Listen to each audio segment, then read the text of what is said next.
Okay, step one, actually step two. First where are they? Cut the pins, tapered them.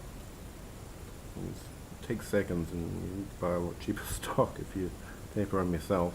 Taper is just where you dull the ends so there's no sharp edges and they push into a hole easily.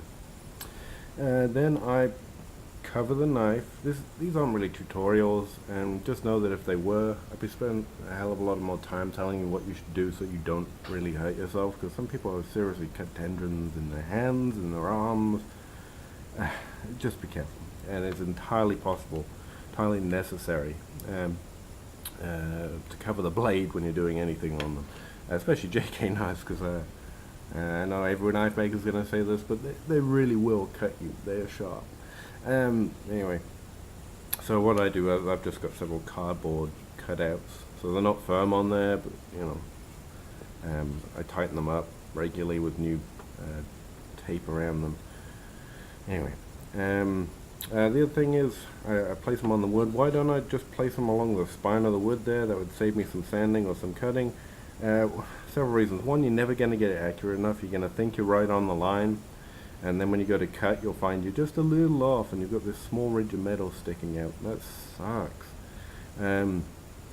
The other thing is I'm a little vain about it. I'm really trying to get the best grain off of wood. I mean, why not if you're going to cut into this beautiful piece of wood?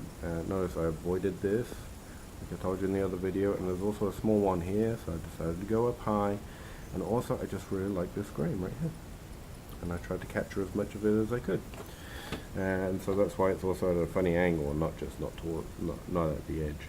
And the other thing is how good your drill bits are, or how well you prepare these pins. I've never once drilled a hole and just slit the pin into it unless the pin was undersized and I had to go and find another dang pin.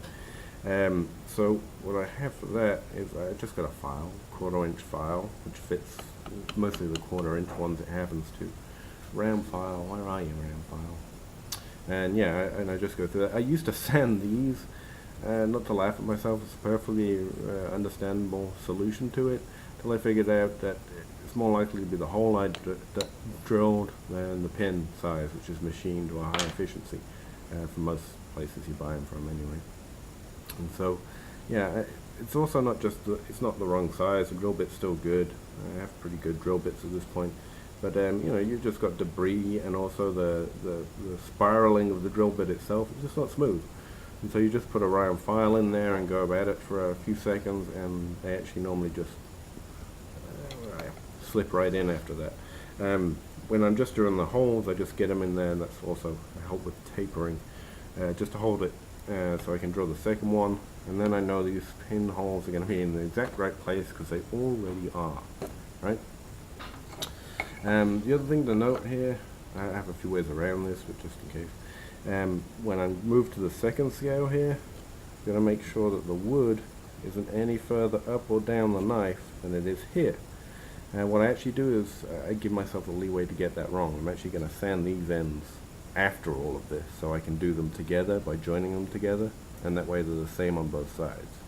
Something you can't really do with the 2 wood handles, as I was mentioning, for the join, but you can still do for the ricasso. That's the ricasso area. And so you don't have to worry about that, but depending on how people do it, you have to be more or less careful on where the wood actually reaches on the knife. You can see here, don't get yourself beat. I actually have it reaching up over where the cutting edge starts, which isn't how it's going to be. I've just been extra safe, give myself the leeway, and that also means that I can put a shape on it. I like to curve them on mine. I haven't had anyone ever request that, but I like it where it's got a little shoulder thing. I think of it as off the shoulder. I don't know why, but I've always kind of liked that. But I'm not going to do that to these because the person who wants the maple bow hasn't expressed an interest in it. But I will shape it to make it uniform and also as nice and standard as I can. So yeah, stage 1. I'll do that to the other one. And I got to cut them out. And then I'll cut them out further and sand them out to get a more accurate fit. What I'm going to do after this stage is I actually draw around it. You don't have to, but I do, because I prefer just to take this off when I've got the pinholes ready. And then, like I say, I'll rough cut with a coping saw, hand coping saw, Got strong forearms at this point, thanks to that coping saw. I actually have an electric one, but you just get used to doing what you do, you know. And also I get to say, well, mostly handmade tools.